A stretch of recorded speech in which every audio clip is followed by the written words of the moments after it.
In this video, we're going to talk about the Wirsh 20 bar espresso machine.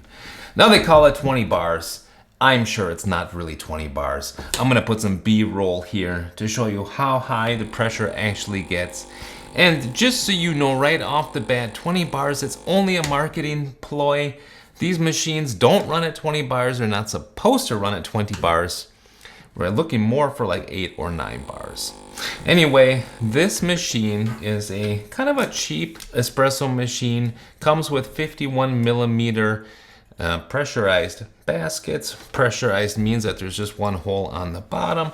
And what that essentially means is that you can use pre-ground coffee with it. You don't need to buy a grinder. If we take a look at the portafilter that it comes with, I've got the double installed right now. Now, there is one benefit of the Wirsh espresso machine, and that is it does not come with any plastic installed in the portafilter. That's nice. Even the brew group underneath here, that's also metal where you're locking in there. So it's nice that they use more metal than what other similar machines in this cheaper range use. This does look very similar to a Delonghi Dedica, and we're going to kind of show that in just a little bit here. It does come with a manometer, which is nice. It's got capacitive buttons here, which are simple. It's got a power button, single cup, double cup, and steam mode. So all things that we've seen many times before. Also has 3 temperatures, low, medium, and high. So 92, 94, 96 degrees Celsius. On the side, it's got a knob here for steam or hot water. And the casing here, made out of stainless steel. Pretty much what you've seen in many machines before. It's really a knockoff of the Delonghi Dedica. Many machines are like that. It does have a bigger water tank, however, this is 1.25 liters compared to a 1.1 liter water tank. So that's nice. There is no water sensor on here, by the way, so keep that in mind. It is one of the cheaper machines. Something else that is kind of nice though, however, is that it comes with not a plastic tamper, but a metal one. So that's not bad. I mean, it's still not that easy to tamp with, but to get started, it's still nicer to have something metal, and it's got a little metal scoop on there too. So that's kind of nice. That's what it all comes with, along with some directions. Now, this guy is only about 150 bucks, somewhere around there, so it's a little cheaper than the Delonghi Dedica, and it's sitting more in the range of a Casabrews machine or a Gevi machine. Another thing that this guy's got, or a high brew machine, and the high brews also has this, are cupped feet on the bottom. There's suction cups on there. That's pretty funny. So I think what they're trying to do is make it so that if the machine vibrates with the vibratory pump inside, that it doesn't kind of move all over your workspace. And then also maybe you might be able to put in your portafilter without having to hold the machine, you know. So that's not a bad feature. I think it actually looks, for the price of the machine, looks pretty nice. Now, before we go further, if you're getting any value from this video, please give it a like, and also secondly, subscribe to the video so that I know to make more videos like this in the future. And as a second thing, Wirsh did send me this machine. So I got the machine for free. Nevertheless, I'm gonna give my honest opinion of it. We're gonna make an espresso in today's video. We're gonna also check out the steaming and see how that is, but first, let's compare real quick to the Delonghi Dedica. All right, the original right here. This is the Delonghi Dedica, and this is the Wirsh. So, as you can see, really similar design. They're kind of long, they're slim. The Delonghi Dedica is just 15 centimeters or 6 inches, whereas the Wirsh is a bit longer because of the knob here. It's more like 18 centimeters or so. So, it is, yeah, just a little wider, but it does have a wider or bigger water tank, so that's kind of nice. It's got a manometer here, whereas the Delonghi Dedica does not. They both use 51 millimeter portafilters. They both come with pressurized baskets. They really have a lot of similarities. They also have low, medium, and high for their temperatures. Just give you a quick view this way of the machines, and then this way of the machines, just in case you're considering which one you should get and you don't know. I hope that that helps you a bit to kind of see what they are like. All right, bye-bye Dedica.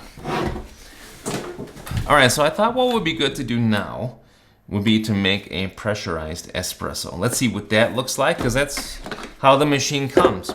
It does, however, come in a couple different variants. You can buy this with a non-pressurized basket and with a bottomless portafilter, or you can buy it with various accessories too.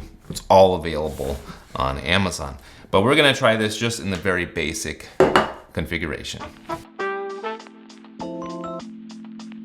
All right, so for our pressurized espresso, we're gonna use this Lavazza espresso. This is a pre-ground here, so the machine is not very fussy when it comes to pre-ground.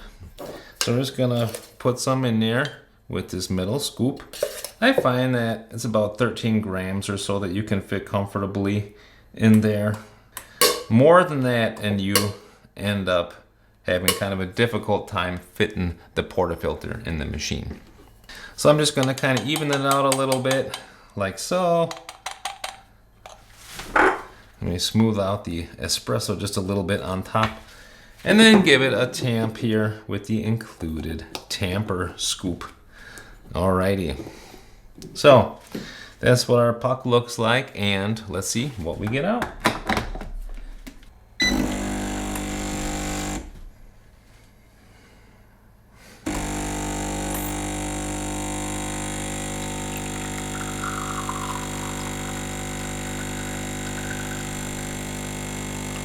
Stop it right there. We're aiming for about twice the yield out, so I got a little bit more out than that, maybe 3 times, because it is a small basket. But anyway, that's what our espresso looks like. So not a ton of crema on there, but a little bit, and that is created anyway through the basket itself. And how's it taste? I mean, for a pressurized espresso, it's not bad.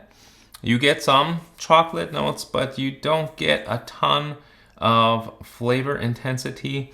It's a little bit hollow, but it's certainly better than something like an espresso or something like that. So for that, it's all right, but I think that we can do better, and we're going to try a non-pressurized extraction also.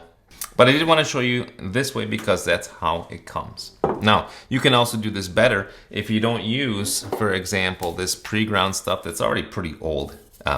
Admittedly, this is at least a couple months that I've had this opened. Now, if you use some fresh pre-ground coffee in a bag just opened, or if you grind it yourself a little bit coarser than what you would need for espresso, that's going to also do better. Let's move on to non-pressurized espresso. All right, now before we go ahead and do the non-pressurized shot, I do kind of want to show you something, and that is an aggressive water distribution from the shower screen, which you're going to see here. It really comes out pretty aggressively, and for that reason, I want to use a puck screen to help distribute that better, because if you don't use a puck screen, what you may end up with is a puck with some really big divots in the middle. So we want to avoid that. Alrighty, so what we're using today is the Time War Sculptor. Of course, this costs many times what the Wirsh costs, but you know, you do need at least a decent grinder if you want to make good espresso. I got 15 grams here. We're gonna put this in here and go to town.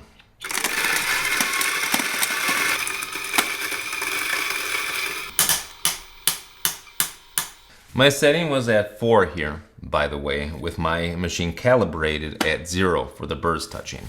And I am using a very common espresso. This is Lavazza Super Crema Espresso. So very well known, and I will admit this, however, this espresso is already coming from a bag that, while it's relatively fresh when I opened it, the bag's already 3 weeks old. So we'll see what kind of crema we get, if any. But this is just kind of an example. So do some WDT to distribute as well as we can.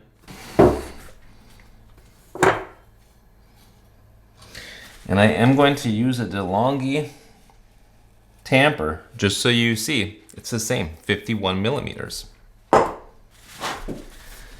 We're gonna put our puck screen on top, and let's see what this looks like.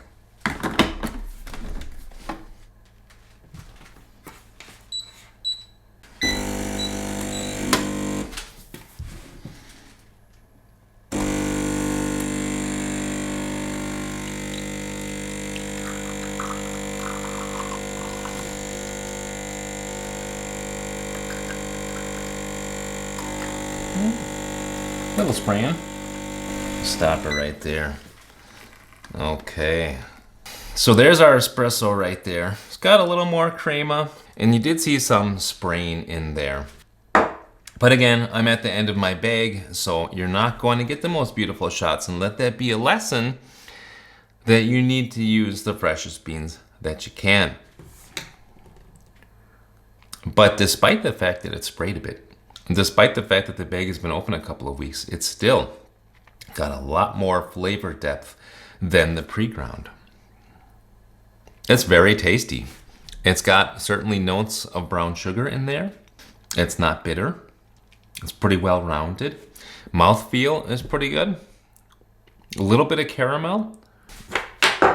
It's a good shot as far as taste is concerned. So at this point, I'd like to show you guys how this thing steams milk. Now, as far as milk steaming is concerned, I do find this to be really exactly on par with all the other machines in this price range. Takes about a minute to steam milk, right around there, but it can do a good job with the included steam wand. So we're gonna first purge the steam wand.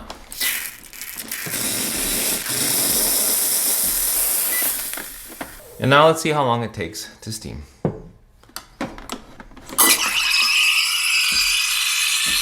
So I'm just keeping the steam wand towards the left and the bottom. In order to be able to get a whirlpool going, you want that milk to go round and round and round. In the beginning, I injected some air like that, just by lowering the pitcher enough to incorporate some air. You want to do that in the beginning, because as the milk gets hotter, it's not as good at incorporating that air. So then you just keep going until it's hot enough for you. Yeah, that's plenty hot at about 1 minute.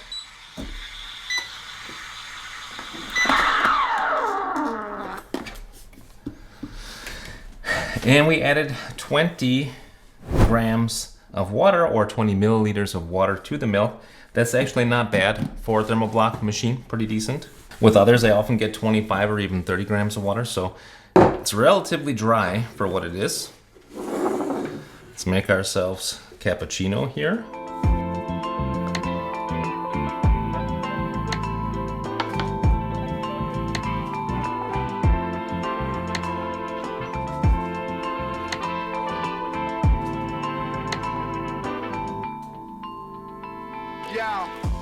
So as you can see, that is some really nice creamy milk there.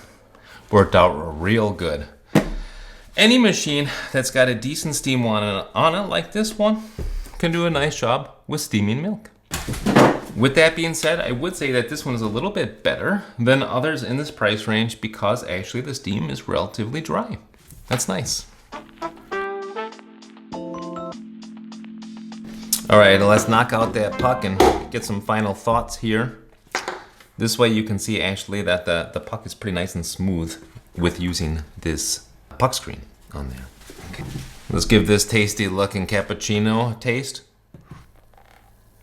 Oh yeah, that's creamy. Nice. Let's draw a few conclusions here with the Wirsh 20 bar espresso machine. How does it compare to others in this price range, and can I recommend it compared to other ones? I will say this much. The things that I find sympathetic about it are the fact that Portafilter doesn't have any plastic in it. The brew group is also metal. It's got a little bit larger water tank than does the Delonghi. It does have 3 temperatures that you can set up. Not all these cheap machines have that. It includes the manometer. Steam wand is good, relatively dry. So If I consider all of these kind of cheaper machines, like 150 and under, I'd say so far it probably is the best one that I've tested. Of course, you have to consider, you know, it's a new brand from China. So just like the Delonghi Dedica, they're both made in China, but the Delonghi Dedica has been established for years and years, and it's an Italian company, whereas Wirsh is a Chinese company. So you kind of do have to also ask yourself, do I want to support the original, or do I want to support, you know, this cheaper version? Anyway, I hope that this video is helpful for you. Until next time, I say happy coffee drinking, happy espresso drinking. Bye now.